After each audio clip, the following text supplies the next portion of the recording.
Hello again, and welcome to this week's Football-Oranje podcast. I'm Michael Statham, and I'm here with editor Michael Bell, plus James and, of course, Chaka. So this week we'll be discussing Ajax's semi-final match against Lyon, which is to come, and lots about the Eredivisie, as well as answering your questions. We're available on SoundCloud, iTunes, and YouTube, so make sure to give us a like and subscribe where you can. Enjoy. There's only one place we can start then. So, of course, Schalke beat Ajax in the night, but Ajax's 2 away goals were to send them through. Who loved that? Who wants to start? I will. It was. I think the start of the game they started very poorly. They settled after the first 10-15 minutes. And you went into halftime hoping that will be one of those situations where they come out in the second half a much better team, as they usually do in the Eredivisie. But they didn't. And, when they concede 2 goals and lose a man, you're doubting and you say it's over against a Bundesliga team. And then Verheven, who's been the most improved Ajax player this season and who was the best player on the night, I think he does well to get the goal, and Tete, who also deserves some credit, because when he came on he was mostly on that right flank alone, with Ziyech sometimes moving out there, and he made some good tackles. He was really bursting forward, and when you watch that game, you thought it's Ajax going to be very stupid to let him leave, and but he puts that cross in there, and Ajax managed to get the goal. And Younes, I criticized his cut in and pass and shoot routine, and then he uses that to score that goal. So it was a brilliant win on the night. They won an aggregate, so. It was a brilliant. It wasn't as fashionable as the first leg, but to get through under those circumstances, it just shows the grit of the team.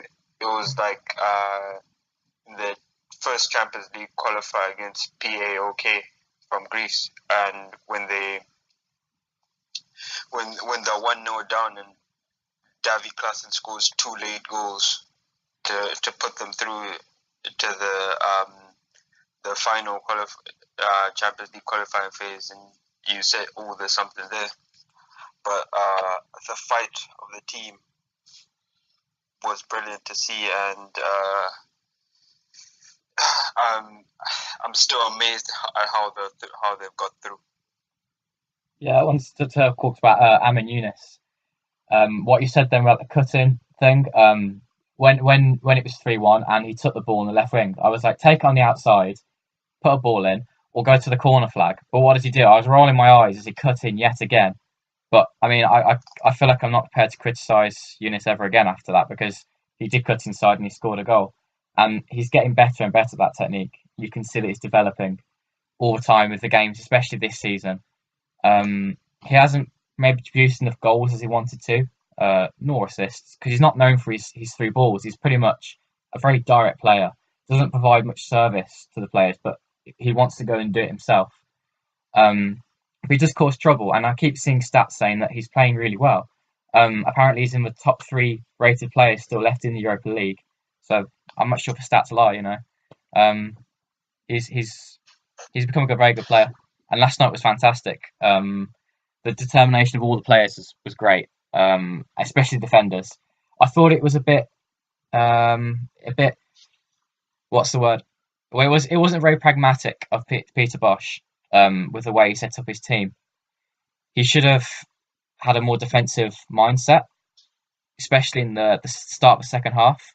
It was 0-0 and they were lucky to get there at 0-0. I thought Schalke, if they played better, there would have been a few goals then. And Schalke were the team to come out better in the second half, and they scored the goals they needed. It was then, though, I thought, why didn't he come out and set the team up with a bit more rigidity? Because they wanted to go for that goal to kill off the game, and I think it was purely because it's the Ajax way. And I think they wouldn't have gone for that goal if not. I think it would have been a bit more sensible about it. But just because of the mentality of the club, they're expected to go for that goal, and they were caught out defensively. They were very open, and it wasn't until they were 3-0 down and with 10 men that they really started to solidify the defence and actually hold up a bit of a wall against Schalke, because I was trying to get that fourth goal, which would have really killed the game off. But no, it worked, and Ajax pinched the goal, which is very lucky. But I think they deserved it over 2 legs. I agree. I think they definitely deserved it over the 2 legs. Going back quickly to what Chaka just said about the game against Falk, I was at the home leg of that match. Ajax went 1-0 down within half an hour, and you wouldn't have thought that they would go on to not only qualify for the Europa League, top their group, and go on to reach the semi-finals. I think it's a fantastic achievement. I think it's fantastic for Dutch football and fully deserved over 2 legs. And I must say, when it was 3-0, I didn't think I couldn't see where a goal was coming from, but things can change very, very quickly. And I tweeted after the match as well, penny for Frank de Boer's thoughts, because years of European underachievement in not just the Champions League but also the Europa League. I think not too long ago they got eliminated by Steaua Bucharest, having won the first leg, and lost in Bucharest and lost on penalties. His successor the following season has managed to guide them to their first European semi-finals since 1997. It's a fantastic boost for Dutch football, and a well-timed boost as well.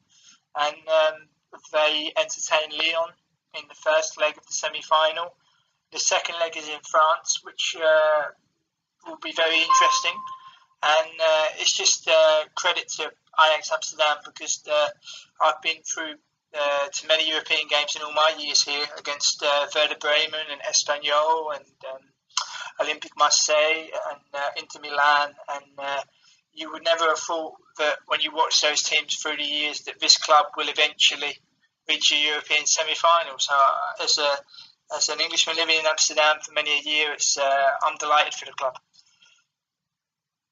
Yeah, watching it yesterday, I was writing up the match report and already had it written that, it was going to be a defeat, and had it another typical night for Dutch football in Europe, and going down and just, I want absolutely nothing that, Weerhaver goal, he actually took the cross in. It was actually a really bad first touch that he took, because it put it right so far in front of him, but he somehow recovered from that, lashed into the net, and then, on from there, Younes's goal was excellent, and you just didn't see it coming throughout this whole game, because Ajax was so poor, going forward. They weren't creating chances, they weren't really doing much of trouble. Schalke, I think, maybe they thought it was going to be a bit like the first leg and they were going to be able to swarm the defence, but Schalke made changes at the wing backs which were needed, and they seemed to, especially Kluivert was nullified throughout the whole game. I think he came off, and then Traore tried to go out to the right, but they provided absolutely no cover for Veltman, who struggled throughout the game and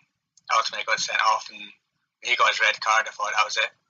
Schalke are going to win this. I actually thought that it was written in the stars that Huntelaar would score the winning goal to knock Ajax out, but it just doesn't work that way, and we've got a semi-final to look forward to. And I actually think that Ajax have a decent chance of making the final, and with Man United having injury worries, Lyon having injury worries, if Celta Vigo there get through to the final, then you have to say that Ajax will be favourites for that one. I want to go back to what James said about Peter Bosz, because I think we should really build up just how good a job he's done. I was talking to him on Twitter actually earlier, and they didn't want to play up his season, and I thought his season's been excellent. He's taken that team from Frank de Boer, as James said, and they had such poor achievements in Europe, but Bosz has really turned that around, and the style of play has probably helped in that. It's a lot more free-flowing, and the addition of Hakim Ziyech as well has really made a difference. He didn't have the best game last night, and that's why, Michael, I think the likes of Traore and Kluivert were nullified, because the balls weren't played through to them well enough, and there wasn't enough service for the forwards. Bosz. So I think the start of the season, their draws with the likes of Roda, they were the results that have cost them this season in terms of the league. But ultimately, they dropped down from the Champions League qualifiers into the Europa League. Wasn't so bad after all, and it's served the club well, and they've had a really good run. And I think it will continue next season because I can't see too many leavers from that squad. There are a couple, Klaassen for one, Veltman for another. But I think they can only improve that, and I think it'll get stronger. The likes of Neres, Klaver becoming a lot more prominent. Yeah, to go back on Mike's point about Younes, I think he's been rated so highly because against Legia in the first away leg, he makes 17 out of 20 dribbles in that game, which was astonishing, I think. And he's got way more dribbles than anybody else. And with Boss, I think he's sort of come in and he sort of saved the sort of team that Overmars was trying to make there. He sort of cleared out all these midfielders, and he started bringing the young players through. I think on the Twitter page last week we had I think it was Zifrix, the 9th young player to make his debut this season, which, when you consider that Kluivert, De Ligt, and Donny van der Beek have played so much this season, is an amazing accomplishment. And if anything that should be taken out of this Europa League campaign, I would have even said this on the pod if Ajax lost, is I think playing the kids is very important going forward, because the kids that are coming through are good enough. If they're coached in the proper way, if they're sort of developed in the proper way, then they're good enough to sort of play and adjust to this level. The match against Olympique Lyon, the first leg at home, and the away leg away, I always feel very uncomfortable with that. But Lyon also have, like Schalke, they haven't had a good season. They're trying to use the Europa League to sort of make something out of the season. So they'll want it as much as Ajax.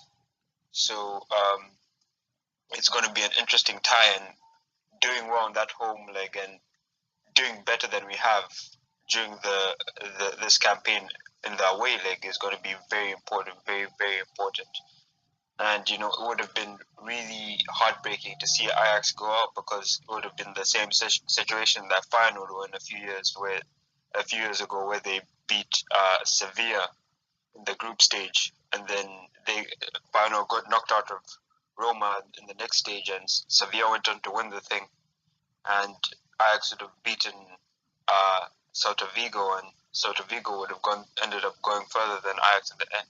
So makes me really glad that Ajax ended up going through.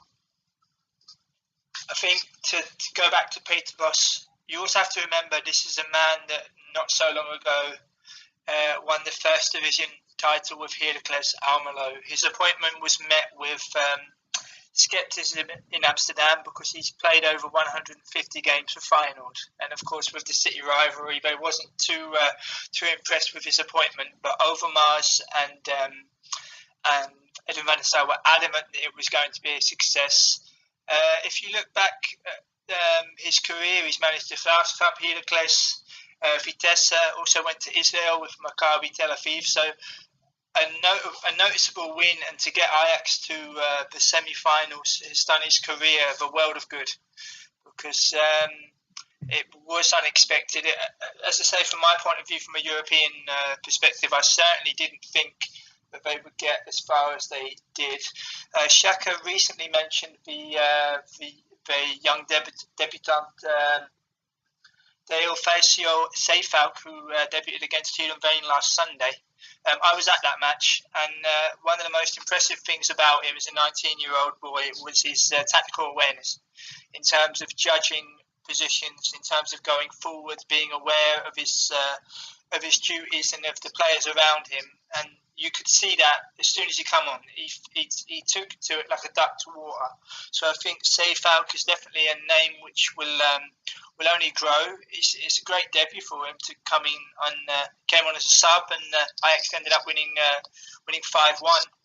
And the first 10 minutes going 1-0 down, in the crowd on their back as well, which was that was gaining more and more momentum until Matthijs de Ligt surged forward with a probing run and a shot from distance, which led to the corner for Viergever's goal, and then the floodgates kind of opened. But I think the convincing win against Heerenveen set them up to go to Schalke to try to get through, and it's been a fantastic week for Ajax.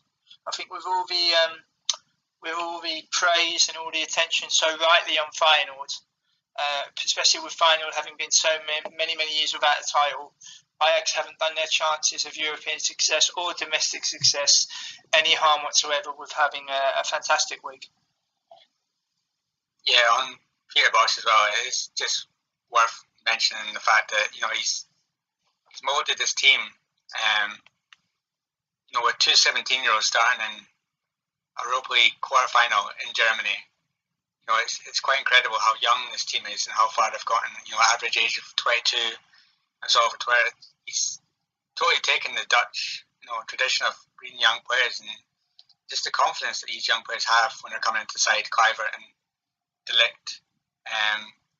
It's testament to what Peter Bosz is doing, because he saw de Ligt for Netherlands. Obviously went over, he had Danny Blind coach him for a little while, and he had a very shaky performance against Bulgaria, as we all know. But when you see him in the Ajax side, he's so confident, he's so clever on the ball, he's striding forward, he's making these runs like a centre forward. It's testament to what Bosz is doing with these youngsters, and long may it continue, because ones that are coming through the Ajax Academy at the moment could be the future of the Dutch national team. The weird thing about Bosz is, after the 5-1 win against NEC, NOS, they sort of had Bertrand Traore for a post-match press conference, and they basically asked him, is Bosz like a father figure to you? And since they worked together at Vitesse, and Bosz brought him to Ajax, and he looked at the camera and he was kind of befuddled, and he was like, no, not a father figure. He's a coach. Our relationship has always been strictly professional. And that was one of the things that he was criticized about at the end of the season. Some sources from the dressing room said he's not that personable. He doesn't have he doesn't put an arm around the shoulder as much. But I think sort of being able to have this relationship with the players on the training pitch and sort of be a coach and a mentor to them, and sort of just really help them improve their games has helped a lot of young players, and more than sort of trying to put an arm around their shoulder, constantly nurture them, constantly feed their egos. He's made them want to work for him. And one of the last things he did at Vitesse was give Mitchell van Bergen his debut, and he was only 16. And he's continued so bringing through young players at Ajax, and even if they lose Klaassen, there's 3 players minimum are waiting to take up that spot, so they wouldn't have to sign another midfielder. So what he's done in regards to the youngsters has been phenomenal. But the playing style, this is Cruyff's playing style. This is the way Cruyff would have wanted Ajax to play. This is the Dutch style that made the country so famous in the footballing scene. And to play that way and get so far and beat teams like Celta Vigo and Schalke at home so convincingly, and just it's kind of romantic. And in football these days, where it's all money driven and things like that, you don't get much romance. And having Ajax, the team that have been romanticized so much in their history, get through so far doing it their way, the way that made it them famous, is I think it's brilliant. Chaka touched on who Ajax have beat in their European run. I just wanted to add Panathinaikos at the home game against Panathinaikos, because I attended that match and it was a really, really young, exuberant Ajax side up against an experienced Panathinaikos side with the likes of Samba, Ivanov, and goalkeeper Luke Steele, and they absolutely took them to town. From minute 1 to minute 90, you wouldn't have thought that the average age of this side is taking such a seasoned European name to school. And it was one of my most enjoyable European games, especially the most enjoyable so far this season. And I just wanted to add add to Shaka's point when he stated who they beat, but I wanted to add Panathinaikos to that, because I also thought the home win against Panathinaikos was also extremely impressive, given the starting lineup and especially the way they went about their business. But to add to that point, James, on the flip side of the coin, you saw an Ajax against Celta Vigo in the group stages. They went 3-0 up in the home match, but then all of a sudden towards the end of the game, a bit of complacency sort of came in, and then you start to see the inexperienced, immature Ajax team that they also are, and they gave away 2 late goals, and they didn't set out the match as professionally as they were perhaps thought they would. Maybe that's something to look into ahead of the Lyon game, that sort of thing doesn't happen again. But then also against Schalke, they kept the intensity up for the whole 90 minutes, and they could have scored more goals. So this is again a team that's developed a lot. But I wonder, they're still a young team. They're still going to have inconsistencies. I wonder if we'll see that side creep in again. I think the thing with the Celta Vigo match was the up for 70 minutes and the 3-0 up, and then he brings Dolberg and Ziyech off, and that greatly messes with the structures, especially when putting pressure on the ball. So because Ajax couldn't put that persistent pressure on the ball, Celta Vigo played through, and with the defensive line so high, when they play through, Gudetti gets him behind and scores, and they score again. I would be more worried with sort of Ajax away, because now if Ajax have played without Ziyech and have played without Dolberg, the squad's more better rounded. Traore had a rough night last night, but in the Eredivisie has done very well since that poor performance against Excelsior. So I would be more worried with how convincing they can be away from home, especially against Lyon, who battered AZ in the last 32. And although AZ are a much lesser team than Ajax, you hope that they can really sort of contain the game away if they win that first home leg very convincingly. Because if they can't, they've got one more away game left if they want to really get far in this Europa League, and that away game could be the most crucial of 3 possible games. So I would be more worried with the performances away, because they've got yet to win away in the Europa League this season. So what do you think make of Lyon as an opponent for Ajax? Are they gonna put out a strong performance like they did against RZ? They have players such as Lacazette, Memphis, Valbuena. Is this too much attacking talent for Ajax to handle? Memphis isn't going to play because he's cup-tied. Cup-tied, yeah. Lacazette, because Lacazette is the most important. All through the Europa League campaign, they haven't faced a striker like Lacazette. He's very quick behind the lines, and it's so important that situationally they are well drilled, because AZ in that home game they had many chances and they couldn't put away the chances, and they dominated. But in the home leg, in the first half, they concede 2 chances where the defending is appalling, and Lyon score, and then the tie is now in Lyon's grasp, and they give themselves a mountain to climb, conceding 2 away goals. So Ajax can dominate Lyon easily, But if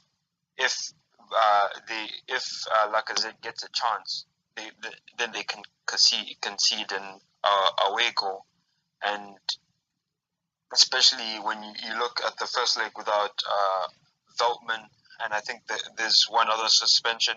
Viergever. Yeah, Viergever. So you're going to have to hope Tete is fit. You're going to have to hope Sint-Kraven's fit. You're going to have to hope Boz and Riedewald have patched up whatever is going on between them. And then they've got also a very good midfield. They've got Tolisso and Gonalon. Gonalon is a very weird defensive midfielder because he's astute tactically, but on the ball he's not as great as other defensive midfielders. So he would be a target for sort of Ziyech to sort of press. And what they showed against AZ is they aren't the greatest team in moving the ball out of the back. So if Ajax can really press them and hound them, they can make something out of that first leg. But in terms of allowing Lyon those chances, they have to defend much better than they have in the Europa League. And in this away leg against Schalke, it was very weird to see that Ajax didn't counter-press. When they lost the ball, they sort of just dropped back, and that allowed Schalke to play. And when they did go on and press Schalke, when they're trying to move the ball out of the back, Schalke would pass back to Farman, and he would sort of clear the ball, and that would move Schalke higher up, and to then push on against Ajax. So they have to manage games better, and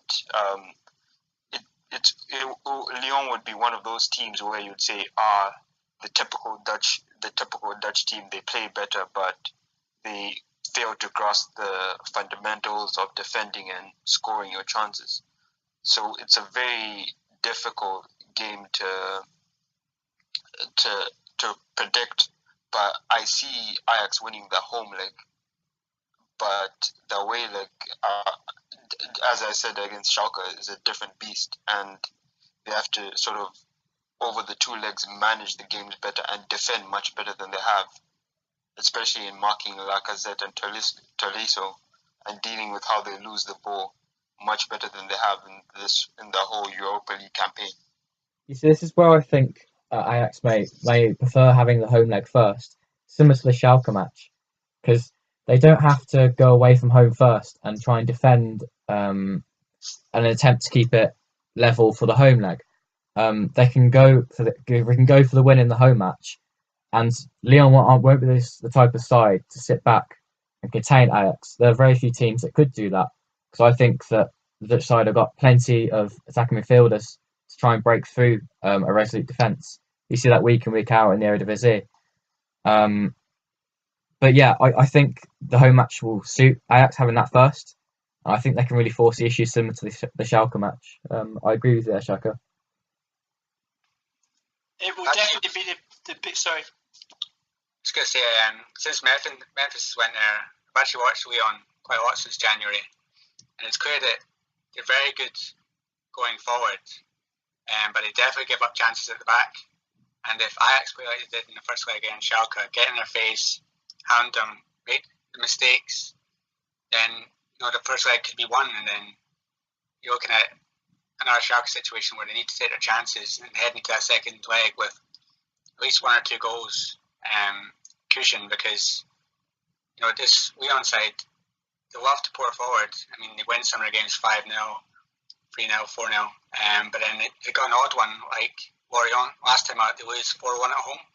That's because Lorient took their chances, and every single time Lyon are bursting forward, try to get back into the game, they would hit them on the counter. And I think that's very important that Ajax plays with pace in the second leg, tries to isolate the space that Lyon are going to leave, because the fullbacks are very attacking, your wingers very attacking, and very attacking midfield as well. So there's got to be space for Ajax. It's all about using it and taking our chances, which he didn't do in the first leg against Schalke, and he definitely need to do in France. And Chaka brought the point that AZ got battered by them, but AZ played well at times at home against them. They couldn't take their chances. and this is really important to Ajax too. But interestingly, Lacazette, today there's actually a report that he's got a hamstring injury, so maybe he might miss, at least the first leg. And he's such a talent for them. He's such an important player when Memphis is in the side because he's cup tied. Lacazette's the main man. He scores so many goals. And I think this summer he's going to make his big move to one of the best teams in Europe. We'll see him scoring goals in the Champions League next year. And him being missing would be a huge, huge bonus for Ajax. I think it will definitely be their biggest test in Europe so far this season. I think two Lyon players I wanted to mention that I think are also key to Lyon is midfielder Mathieu Valbuena and Christophe Chalet, the defender. They're both extremely consistent. And I think if Ajax harbour ambitions to reach the final, they need to win the game in Amsterdam. Going away in the second leg with the crowd at Lyon and having home advantage, knowing exactly what needs to be done, I think that the Ajax will definitely have to win the home leg. It'll be very interesting to see if Lacazette does play, how Matthijs de Ligt will cope with him. Because he's young, tender age, he's going to be facing one of the most informed strikers in Europe. And I'm just intrigued as to how de Ligt will try to cope with that. I think it's going to be very interesting in the run-up to see what will happen results-wise for both teams. And as Mike just said, Ajax do need to take their chances, and it's a good tie, and I think they'll be extremely motivated for it. I think it will be a welcome distraction from the league, considering we're closing into the final rounds of the season. So I think it'll be a very interesting time ahead. I was going to say, the best thing about it is so important for Dutch football at the moment, with the coefficient taking a battering this year, that Ajax have actually got it back up, and they haven't saved it for the next season. They're going to miss out on automatic Champions League qualification, but good end to this year and then a good start to next year, and then Netherlands will get back its automatic Champions League places, which is crucial going forward. Yeah, I agree. Ajax needs to build back up that coefficient that I would argue they've so badly damaged in recent years, actually, in the Champions League.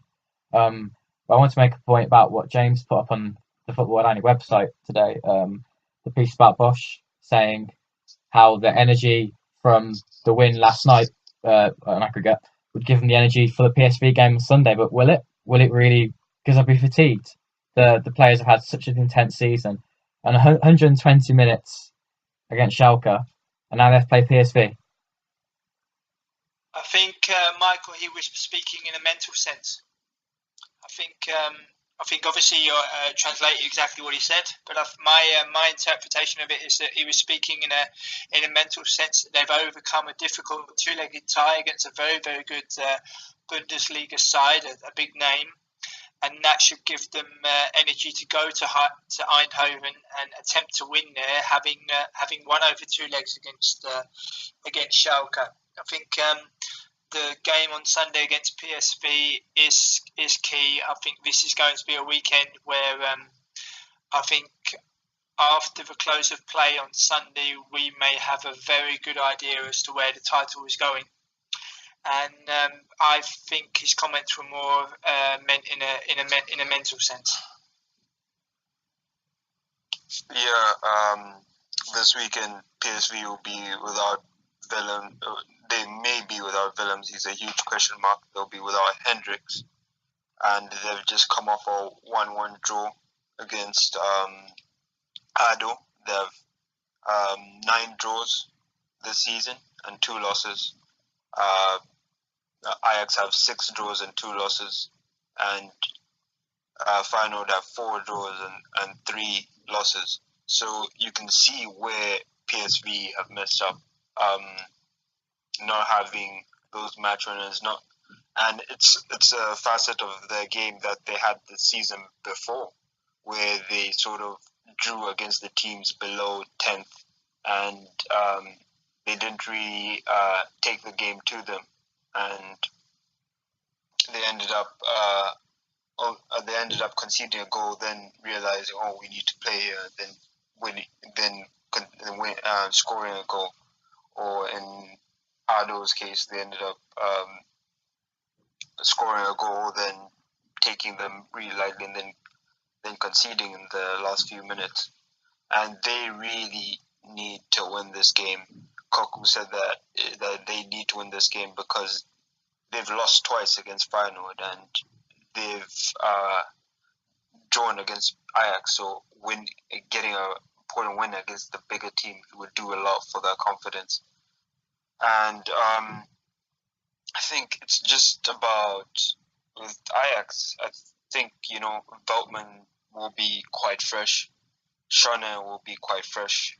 Dolberg, he played quite a lot last night, but he didn't play as much as sort of Bertrand Traore. They've got Neres, who could start and who's been on a good run of form in the Eredivisie, 3 goals in his first 3 starts. So if Bosz can rotate his team slightly and they can play at a sort of intensity that's much higher than the intensity that PSV have played at, and PSV, there's sort of a malaise going on there because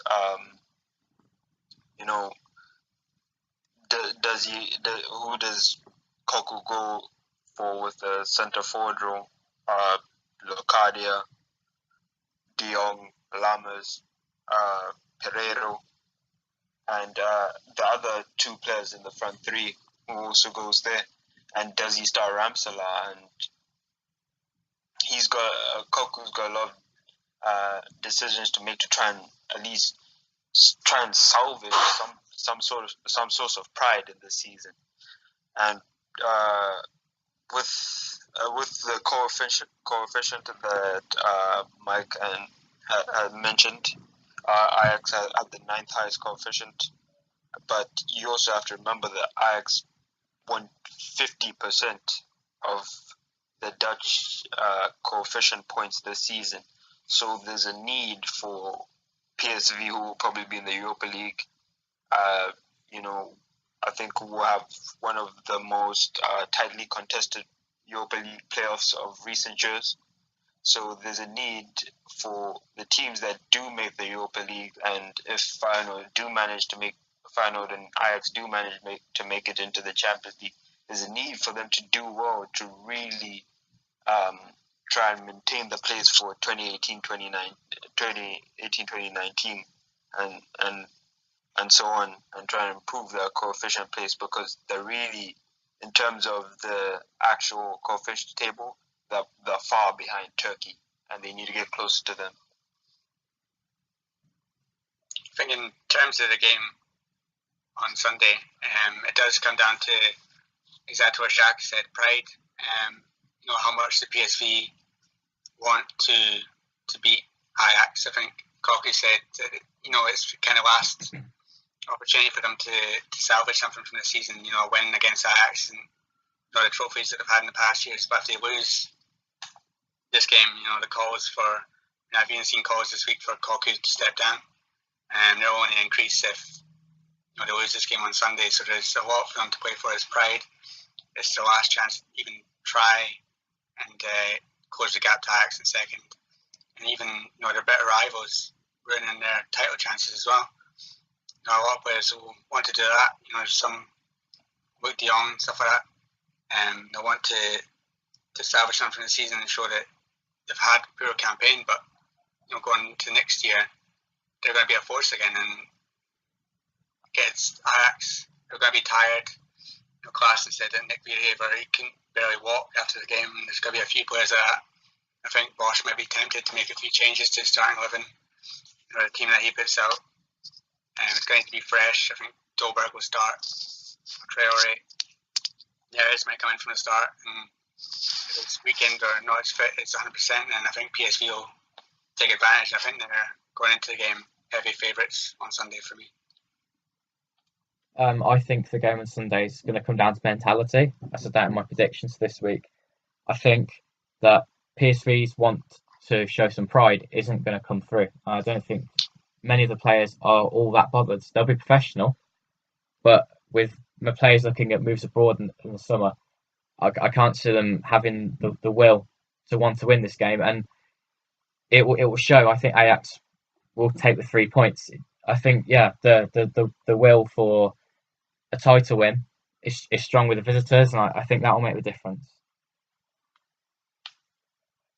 Yeah, more on what Mike said about players looking abroad. I think we've all seen the Santiago Arias quote saying that his agent is looking at moves in Spain, England, and Germany, and that's something very weird for him to say because he hasn't had a good season. I think him and Brenner have been scrapping for that right back role for most of the season. Even if he leaves, there's Brenner to step in. And I thought it was very unprofessional to sort of be talking about a move having not played well and as a team and as a player personally before the end of the season. We've said this, there's a lot of players that need to be shed in that team, especially in regards to the contract they're on. And there's a lot of players to be brought in. I think it's with Ajax, the game, because Ajax can play at a higher intensity than PSV.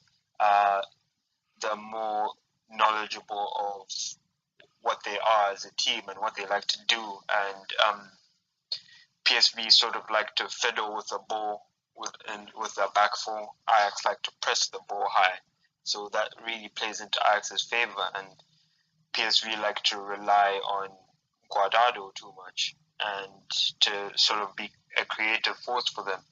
And if Pereiro, if Proper, Locadia or De Jong can't really create for themselves in the final third, then that will play right into Ajax's game, winning the ball and sort of starting play from the back. Buzz said that he would have liked this match to be on Monday. Koku agreed with him in his press conference, but it's on Sunday and there's nothing much they can do about it. Buzz also said that recuperating from a 90-minute game on a Thursday to a Sunday is hard enough, but 120 minutes is going to be incredibly tough. But I think there will be a few changes in the team, and I think that will be enough to get past PSV. And let's also not forget that in these games, the away team has won the game for the last 2 or 3 years. So I expect Ajax to take the win on Sunday, mostly also because they need it more. Just to elaborate on Chaka's points regarding Sergio Arias, I admit he hasn't played well, but he has also been at PSV since 2013, having won 2 Eredivisie titles. I think for him it's more a question of just coming to an end of a natural cycle of how long a player, especially from Colombia, would look to spend in the Netherlands. Also, as regards to any potential changes of the kickoff time, when the fixture list is released here in the Netherlands, the games are ratified quite quickly in conferring with the police and the general councils of the cities. And also the television company, in this case Fox Sports, they have a lot of subscribers and they have openly stated that they always look to have one of Ajax, Feyenoord or PSV playing in the late game on a Sunday. And they always look to have that in terms of an approach. And I'm not surprised that the game wasn't moved because there's been precedents in the past where I think I said when they were knocked out by Benfica in a quarter-final, and PSV also against Benfica many years ago had to play games in quick succession. So that has been done before. I also think that Ajax will win in Eindhoven. I think they know, especially with Feyenoord's trip to Arnhem, that it's going to be key to get a win come hook or crook.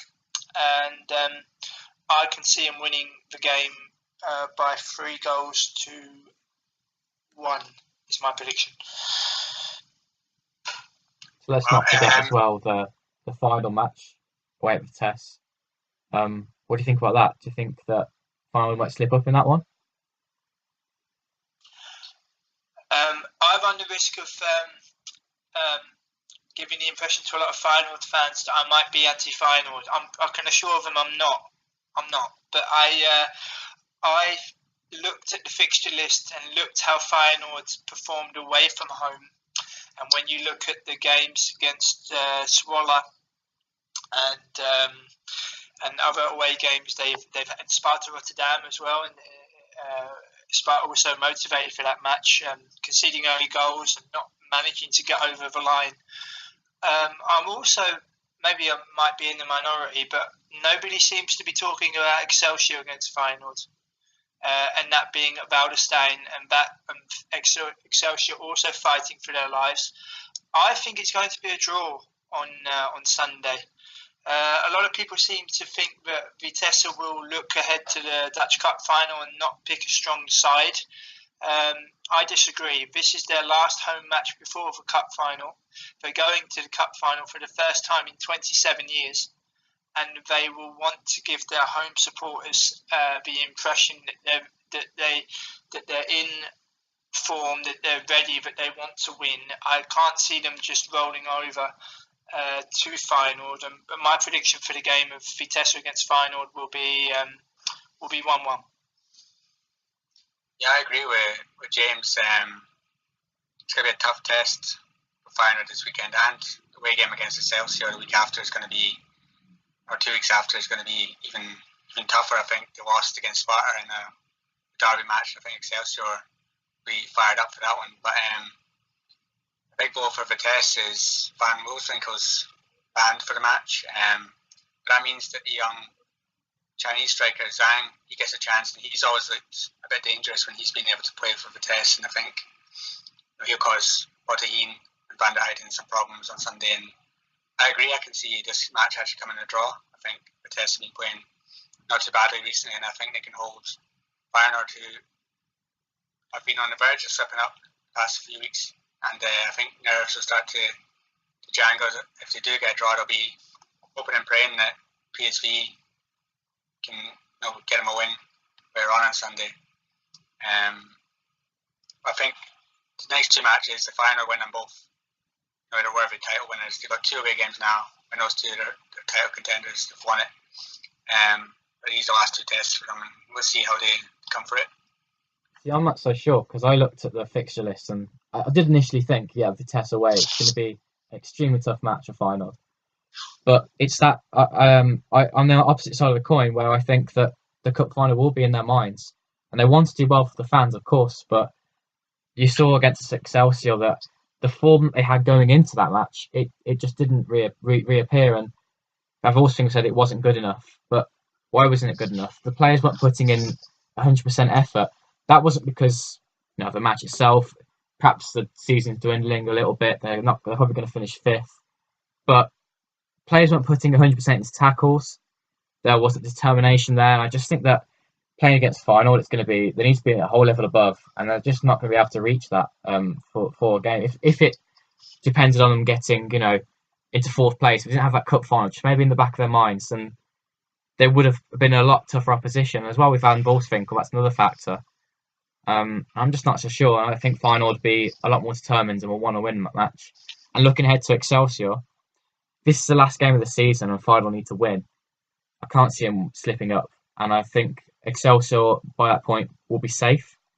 If they're 16th, it could be a different story, and Excelsior will fight, especially because it's a derby.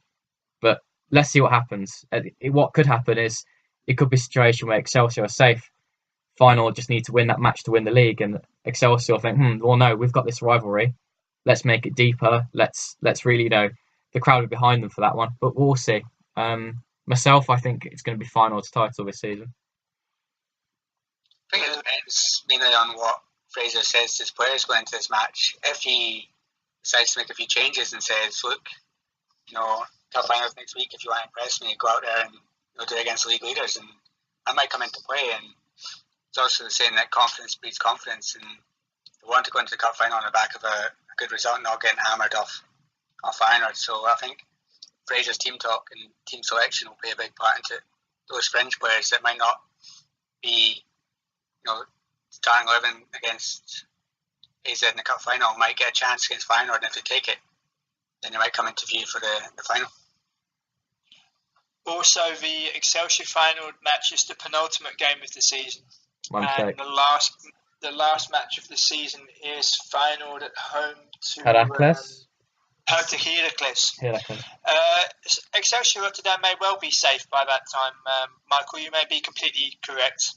I never doubted that they would go, much to being in a minority that people thought they would go. I think Excelsior will be fine, and it's testament to the manager. They always seem to manage, but I think in this season they have a good manager in Mitchell van der Gaag, who has experience in Portugal, done extremely well with limited resources at FC Eindhoven as well, and I think that's deserved on their part. But it will be interesting, and just have to take 1 week at a time, of course. And I think this weekend will be decisive. Looking ahead to a couple of other fixtures then. So Excelsior playing NEC this weekend. What are we thinking for this game? It's a big game for both sides. Excelsior need the points to make sure they're safe. But NEC, they're in massive trouble. And it's gone from bad to worse for their season. The whole second half of the season is full of defeats. And it's only getting worse at a crucial time for them. What do you three think? I can see... Sorry. I was going to say, I think NEC being at home, this is one of the last games they've got to save themselves, I think. And if the players don't show something in this game and go out there and try and win it, then I think they're doomed, and they're going to be in the relegation playoff places for certain. Excelsior are going to be tough, as James says. They always seem to lift the game towards the end of the season when they're fighting for their life. NEC have got the players to play well. They've got Rowe up front, they've got Kadioglu in midfield. I think these two are young, 17, 18, but these two really need to rally and lead their team out on this one, because this is, I think, their last chance to save their season. Yeah, you can go, James. Thank you. I agree with Mike. I think I can see Excelsior winning. There were reports in the media after their game against FC Twente last weekend that when they arrived back in Nijmegen, supporters of NEC were waiting for them at the club and to vent their fury and to vent their frustration, upon which Hibala had to make a speech to extremely disgruntled supporters. I can see, especially with the remaining games that NEC Nijmegen have, I can see them finishing in the relegation playoffs along with Sparta Rotterdam. And depending on who they play from the Jupiler League in the relegation playoffs, I wouldn't be so sure that we'll see NEC Nijmegen in the Eredivisie next season. Yeah, to build on James's point, NEC had a lot of lone players last season. They had Wildenberg and Todd Kane as fullbacks, and they both went back. But with players like Four and Santos, they were picked apart. And if they go down, all these nice young players that they have, they're going to be picked apart again. And if they get picked apart again, you don't see them coming back up, which makes this game more important. And Kadioglu has been the one speaking, and he's been the one that on the pitch has really looked inspired from all of these players. And he's only 17, which makes it all the more amazing. And NEC going down will be very problematic because they look to sign a lot of players in January, like Jordan Larson and players of that ilk. So I didn't have them pegged to go down a few weeks ago. I didn't have Sparta pegged to go down a few weeks ago, but I was wrong on that because their form has nosedived. And I think Excelsior, when worse has come to worse, and when they've really had their backs against the wall, they've scraped and clawed, and they made the better moves in January. I mean, Jordi Devay, who has been an inspired loan, bringing him from PSV Eindhoven, and you would expect them, as the two teams, to go against each other. You expect Excelsior to scratch and claw, but NEC have to do something in front of their home fans. So I think I would go for a score draw between the two, because I don't think NEC have the bottle it takes to win in these circumstances, and I think Excelsior are going to go to NEC and they're going to really fight for something on the day. I just wanted to make one final point on NEC. It was only 2 short years ago that NEC were promoted to the Eredivisie with 101 points, a goal difference of 68, and they were really looking as if they had something really special to offer. Obviously, the fantastic work that Ernest Faber did last season, coupled with Christian Santos, and also Todd Kane had a good season before his injury at NEC. It's a shame that all their hard work has been undone. It's a real shame, because they looked really promising last season. I remember being at the game in Amsterdam where they drew 2-2 with Ajax, and they fought tooth and nail with Ajax. They didn't just sit back. They wasn't lucky. They really fought for their point, and it was fully deserved. And I just think it's a big shame on their part. Don't need to mention Venlo. We're back in the Eredivisie next season. They secured the promotion last weekend. They can secure their title on Friday night in Eindhoven. They've been the best side in the Dutch second division this year by far, if you don't count in the Ajax second string and the PSV second string, and they feel they deserve to come back up, and I'm looking forward to seeing them next season. They've got a few exciting young players. I've mentioned Vito van Crooij before. I'm surprised he isn't actually already in Eredivisie Cup. I'm surprised somebody didn't pick him up last year, but he stayed there. He's a Dutch under-21 international, and I think it's a cup that should be in the Eredivisie. It's a cup that's built for the Eredivisie, and it's good to have him back next year. Yeah, another player I would like to mention is Clint Leemans, former captain of the PSV under-21, still only 21. I think will turn 22 in September. Also surprised that no one picked him up, a good young defensive midfielder. There are not many of those in the Eredivisie. He's been really brilliant at youth level. Against Chelsea in the Premier League International Cup semi-final, he played a magnificent long ball to Steven Bergwijn to score. He scored a free kick in the match where they won. They ended up winning, and then missed a penalty a few days later. He's someone I would really like to see him test himself in the Eredivisie and see what level he can reach. Vito van Crooij, as he mentioned, it was a shock that no club picked him up in the summer. So there will be a very interesting proposition for the Dutch top flight next season. It's good to see VVV back. Quick point about VVV. I heard that they were quite ambitious as well to stay in the Eredivisie. Once they get there, it's going to be financially supported, I've heard. Just to elaborate on the points of VVV, I think I'd also like to champion the manager, Maurice Stijn. I thought he was extremely unlucky to lose his job with ADO Den Haag a few seasons ago, when they even managed to play European football. And he's a very competent manager. And he was asked if he feels like any retribution for showing what he's really made of to get Venlo back to the top flight. And he kind of rebuffed the question by saying that it was a period at ADO which didn't work out too well, but you move on and you learn to deal with things.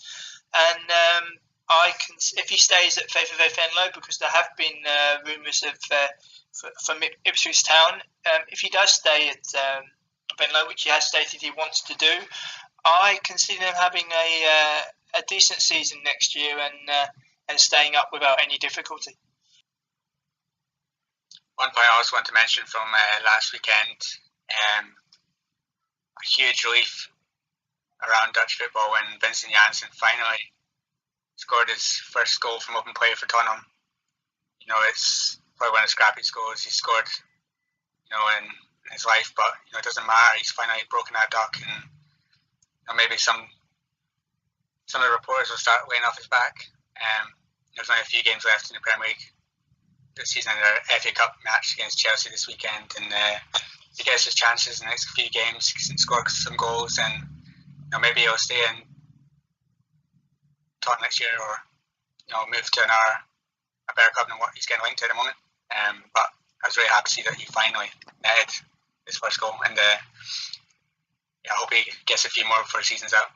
Yeah, I think Janssen will want to make sure he's not in this mentioned in the same breath as Roberto Soldado, because he's another Spurs striker who struggled despite having obviously some promise.